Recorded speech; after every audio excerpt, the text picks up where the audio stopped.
For the latest on this story, we can cross to our correspondent in New Delhi, Navedita Kumari.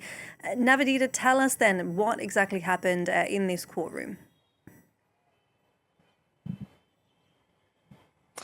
As we now know that former Prime Minister Sheikh Hasina has been sentenced to death for crimes against humanity and has been found responsible for mass killings and ordering use of lethal force against demonstrators and incinerating and disposing bodies to destroy evidence, and also failure to prevent atrocities against civilians.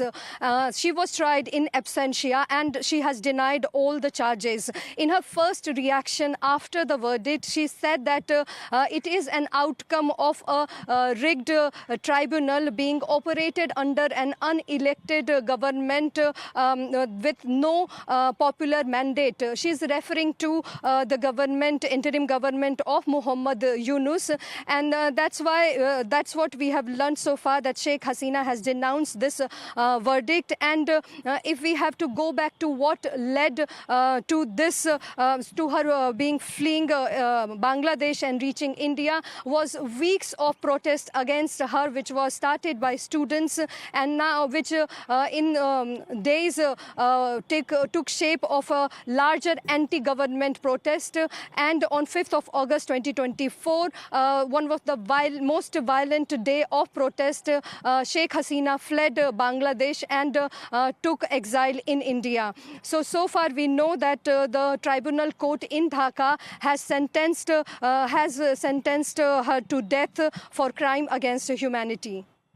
And Bangladesh has called on India to hand her over, to extradite her, but is that likely? What's going to happen next? Yeah, we know that India and Bangladesh have an extradition treaty, and earlier Bangladesh's interim government has requested Indian government to extradite Sheikh Hasina. New Delhi has accepted that they have received this request, but so far has not formally responded to the extradition request. We know that India and Bangladesh, under the Sheikh Hasina rule, have had a close relationship. India and Sheikh Hasina's party, Awami League, go way back to decades old of closeness. So it's a complex balance for India to pursue, and we will have to wait for coming days how India responds. But experts say that for India to consider extraditing Sheikh Hasina, Bangladesh will have to ensure her safety and fair trial on Bangladeshi soil. And as far as we know that from now Bangladeshi government will pursue an increased legal and diplomatic pressure on India for the extradition of Sheikh Hasina. That's what we understand as of now. All right, Navedita Kumari, thank you very much for that update from New Delhi.